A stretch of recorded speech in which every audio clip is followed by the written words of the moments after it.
I'm so glad we're standing here today, 'cause when we stand together, together we all win, with solidarity till the end. Thank you for the opportunity to speak, and thank you to AFT 2121 and to all of the students and lifelong learners. Let me start by saying that corporate America has been very intentionally and deliberately trying to commoditize all sorts of things that used to be part of the public commons.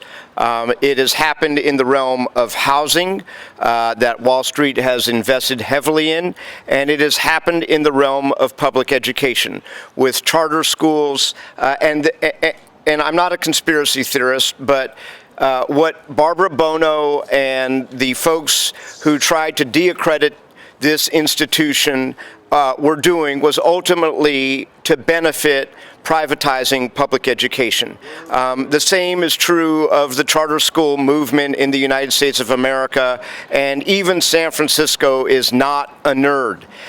And I'm very proud of San Francisco because the city actually came together. The city attorney at that time, Dennis Herrera, students, faculty, everyday San Franciscans, and we not only sued, but as a community pushed back against the state de-accreditation, and we succeeded. And we had Nancy Pelosi on our side, and we had Jackie Spear on our side, and out of that came something that was truly radical, which was going back to the promise of the vision of public education in California, and that led us to Free City College. And I salute Jane Kim for taking the lead in that, and now that promise is being eroded. And that was a response because we wanted to reinvigorate the enrollment at City College so that it could get back on its feet. The people of San Francisco said yes by voting for Prop A in those days and giving this institution the capital dollars that it needed. And we then responded as the Board of Supervisors and did something that is fantastic public policy, which is making it free for San Franciscans to go to City College. The city in City College is the city of San Francisco. This used to be part of the city of San Francisco. And if you are a student of government, you know that this is a unique situation. The mayor appoints to vacancies on the college board. Our civil service bodies are the same. When we are in an economic recession, as we were when I was president of the board back in 2007, 2008, and we had layoffs in the school district, and we had layoffs in the college district, we had layoffs at the city, our staff bumped around because we are all part of the same civil service system. So we are intimately connected, and this is a moment in time where we've got to, let's talk about this election. $53 million have been spent on this local set of elections. $53 million. It is unprecedented. If these billionaires would stop worrying about who's going to be on the Board of Supervisors and who's going to be mayor and just let democracy work, that $53 million could go into Free City College, and we could actually have, what is the fundamental thing that democracy needs? It's education. It is access by all communities to education. And here what was happening in San Francisco, we keep being told that democracy is on the ballot in Washington, D.C. Democracy is on the ballot in San Francisco. We need to push back against these billionaires who want to privatize public education, turn all of our housing into highly priced commodities, and start having a free city college. It's the same as K through 12. That is the promise of higher education in San Francisco, and I commend you, and let's get this thing done. How you guys doing? Good. You ready to fight? Right. Are you ready to fight? Right. All right. Listen, I can remember almost 16 years ago, I was the political director for the Janitors Union, Local 87. And we stood on the front lines making sure that we saved City College. At the time, it was about saving City College from being taken over by the state and transformed into something that it's not.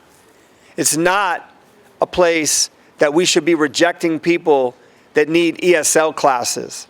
It's not a place that we shouldn't be embracing more education for older adults. I have the most older adults aging in place in my district. I'm the current supervisor from the Excelsior Outer Mission, and this is a lifeline for our community. It's a place that newly arrived immigrants, older adults, young people that are transitioning onto college come, and continuing education, people that just have a love for education should be able to come to this place always and forever. And that's what San Francisco values are all about. So we need more classes offered in the spring of 2025. We want the commitment to complete the Performing Arts Center, right? That's one of the demands that we have. I know there's concern about student parking as well because there's a whole bunch of development going on. And let's remember, all the old-time San Franciscans, people that have been here for a while, we refer to this as Harvard on the Hill, right? People love the fact that this is a place that you can get continuing education. So I fought for free city college. I was one of the very first things we did when I was on the Board of Supervisors in my first year. We made sure that the mandate of the voters and those that have fought for this, that City College would be free, okay? And it was only in this budget for the first time that this mayor reneged on a deal that we made with the Board of Supervisors, right? That's not okay. We were going to go to the ballot. We were going to put a set aside for free city college, and there was an agreement. There was a memorandum of understanding that said we would honor free city college, and it was in this year's budget that some of that money was taken back because the argument was that it hadn't been utilized yet. Well, how are we going to get more students to come back and participate and take more classes and get some of the adjunct professors that were asked to leave or laid off? How are we going to get them back if we don't fully utilize that money? So I'm here to say I have always and forever fought for Free City College. I will fight to the death to protect this institution, and I will do it with you. Thank you very much.